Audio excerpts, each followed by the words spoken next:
स्वागत करते हैं वेलेंटिस एडवाइजर्स के फाउंडर और एमडी ज्योतिवर्धन जयपुरिया सर हमारे साथ कार्यक्रम में हो रहे हैं शामिल और आइए उनसे लेते हैं राय। ज्योति सर बहुत बहुत स्वागत है आपका। सही वक्त पर आज आपने हमें समय दिया क्योंकि लाइफ में बड़ा कन्फ्यूजन है। लोग डिसाइड नहीं कर पा रहे कि इन्वेस्टमेंट में बने रहें या निकल जाएं। एक साथ बहुत सारी खबरें नेगेटिव एक साथ आती हुई दिख रही है, तो डर लग रहा है कि टॉप तो नहीं बन गया, बड़ा करेक्शन तो नहीं हो जाएगा, मंदी तो नहीं हो जाएगी। सर जरा समझाएं क्या करना चाहिए, क्या व्यू बन रहा है इस वक्त? देखिए, पिछले एक दो शो पे भी बोला था वैल्यूएशन तो सस्ता नहीं है, पर ये थोड़ा है ना, टाइम करेक्शन के साथ वैल्यूएशन कम होएगा, थोड़ा प्राइस करेक्शन आ सकता है। तो जैसे मतलब होता है, एक पीक पे ना कहीं नेगेटिव न्यूज तो आते रहता है। तो एक वो इजराइल और ईरान का जो चल रहा है वो चल रहा है, अभी तक तो कुछ हुआ नहीं, पर वहाँ आशंका है कि कुछ है ना कहीं बढ़ नहीं जावे। नहीं बढ़े तो है ना मार्केट ठीक हो जाएगा। पर जब भी है ना कुछ भी वॉर जैसा होता है, कॉन्फ्लिक्ट होता है, तो अपने देखे थोड़ा दिन मार्केट मंदा रहता है, वो एक बाइंग अपॉर्चुनिटी रहता है। दूसरा फोकस है चाइना का, थोड़ा है ना इमर्जिंग मार्केट फ्लोज भारत से चाइना में जा रहा है, क्योंकि चाइना में कई दिन बाद एक रैली देखने को मिला है। मार्केट्स वहाँ काफी अंडर परफॉर्म कर चुके हैं, सस्ते हैं। तो एक है ना शॉर्ट टर्म मूव उधर रहेगा। उसके बाद में ना वापस इकोनॉमी भारत की अच्छी है तो फ्लोज आ जाएगी। और तीसरा भी फेड पे ही है सर कि है ना फेड का कितना कट होता है, वो इमर्जिंग मार्केट के लिए पॉजिटिव रहता है। पर उसके अगेंस्ट देखना पड़ेगा कि यूएस इकोनॉमी ज्यादा खराब नहीं हो जाए। यदि यूएस इकोनॉमी ठीक रहे तो ठीक रहेगा। तो हम लोग का व्यू वही है कि थोड़ा प्राइस करेक्शन आएगा, टाइम करेक्शन भी आएगा, थोड़ा वैल्यूएशन महंगा है, तो यहाँ से बड़ा रिटर्न की आशंका नहीं करनी चाहिए। थोड़ा है ना धीरे धीरे रिटर्न आएगा इस। कोई छोटे मोटे हल्के फुल्के करेक्शन के तौर पे देखें या फिर मतलब कुछ बड़ा गिर सकते हैं, और जो लोग ऑलरेडी इन्वेस्टेड हैं वो क्या करें इस वक्त? हाँ, तो देखिए, ये टाइम करना काफी मुश्किल होता है, पर एक तरह से यदि अपने देखे है ना पिछले 25 साल में, तो 10% करेक्शन एक तरह से आता ही है मार्केट में। पिछले 25 साल में 22 साल में 10% या ज्यादा करेक्शन आया था। तो कई दिन से एक 10% करेक्शन भी नहीं आया, इसीलिए लोग है ना एकदम हो गए कि भाई करेक्शन नहीं आना चाहिए बाजार में। तो एक नॉर्मलाइज करेक्शन है 10%, वो कहीं ना कहीं आएगा। एक तरह से 3 4 4%, 5% तो हो गया है, और हो सकता है 5 7% और करेक्शन आ जावे। तो वो ध्यान में रखना चाहिए कि ये इतना बड़ा तेजी के बाद एक छोटा करेक्शन आना ही चाहिए। वो एक हेल्दी करेक्शन होता है जो कि अगले लेग के लिए मार्केट तैयार हो जावे। ठीक बात है। तो छोटा मोटा हेल्दी करेक्शन है। अब जो लोग सर इंतजार कर रहे हैं कि थोड़ी गिरावट आएगी तो पैसा लगाएंगे क्योंकि मिस कर चुके थे, क्या उनके लिए समय आ गया है थोड़ा और इंतजार करें? तो देखिए, थोड़ा और इंतजार कर सकते हैं। पर क्या होता है, जब एक्चुअली नीचे गिर जाता है तब सबको है ना सब चीज नेगेटिव दिखता है, तो उस टाइम लोग डालते नहीं है। तो मेरा सलाह तो हरदम रहता है कि अभी करेक्शन आ गया 5%, तो थोड़ा पैसा डाल दो।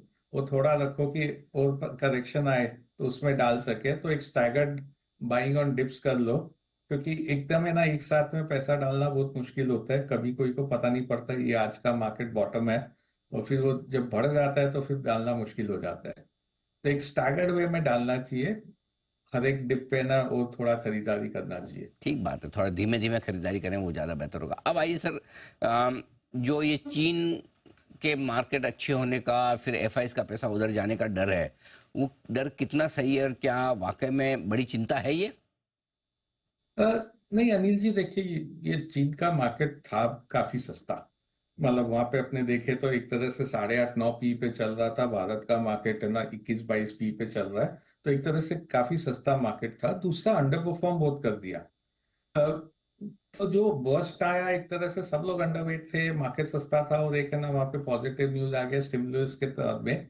तो उसके कारण है ना एक बड़ा सा उछाल आ गया। एक तरह से देखे तो पिछले एक हफ्ता में जो अंडर परफॉर्मेंस हुआ था भारत के साथ, एक साल में वो पूरा कवर हो गया एक हफ्ता में।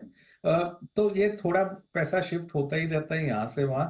पर पिछले 3 4 साल में एक दो बार देखने मिला है, जब है ना उनका लॉकडाउन हटा था, तभी भी अपने देखे थे 50% मूव आ गया था चाइना में।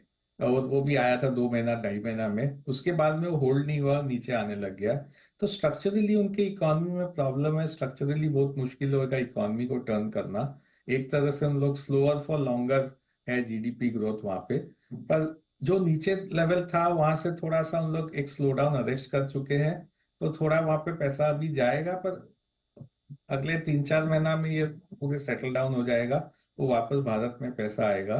स्पेशली एक और चीज बता दूं, यदि फेड का कट आते रहेगा तो वो है ना इमर्जिंग मार्केट के लिए अच्छा रहता है। तो हो सकता है फ्लो चाइना में जाएगा, पर पैसा जब है ना ज्यादा इमर्जिंग मार्केट में आने लगेगा तो भारत में भी पैसा आने लगेगा। यदि अपने पिछले 2-3 साल में देखे तो वैसे बाजार है ना एफआई के बल पे नहीं चल रहा है। एफआई का तो सेलिंग आते ही जा रहा था, डोमेस्टिक के बल में चल रहा है। और जब तक डोमेस्टिक का फ्लोज आते रहेगा ये ना अब्जॉर्ब हो जाएगा। बिल्कुल ठीक बात है। तो एफआईएस के फ्लोज इसी के दम पर है, डोमेस्टिक का पैसा बड़ा की है। अब बताएं सर कि इस तरह के बाजार में कहाँ आपको दिखते हैं मौके पैसा लगाने के, क्या कुछ पसंद है आपको? तो एक सेक्टर तो है फार्मास्यूटिकल। वो हम कई बार मैंने उसका जिक्र कर दिया, वो अभी भी अच्छा लग रहा है। वहां पे यदि अपने यूएस इकोनॉमी को देखें तो वहां पे प्राइसिंग प्रेशर काफी था यूएस जेनरिक्स में। अब वो जेनरिक प्राइसिंग प्रेशर है वो कम हो चुका है। तो इसलिए जो भारत की कंपनीज है जो यूएस जेनरिक को सप्लाई करती है, वहां पे ना डिमांड अच्छा रहेगा। वहां का ना जो अर्निंग्स डिक्लाइन हो रहा था वो अर्निंग डिक्लाइन एक तरह से कम हो जाएगा। दूसरा है वहां पे कि जो बायोसिक्योर एक्ट पास हो रहा है वो भारत के क्राइम कंपनीज के लिए अच्छा रहेगा। तो वहां पे 2-3-4 साल में क्राइम कंपनीज काफी बड़ी हो जाएगी भारत की। वहां पे ऑर्डर्स काफी आने रहेंगे, तो वो एक दूसरा सेगमेंट है।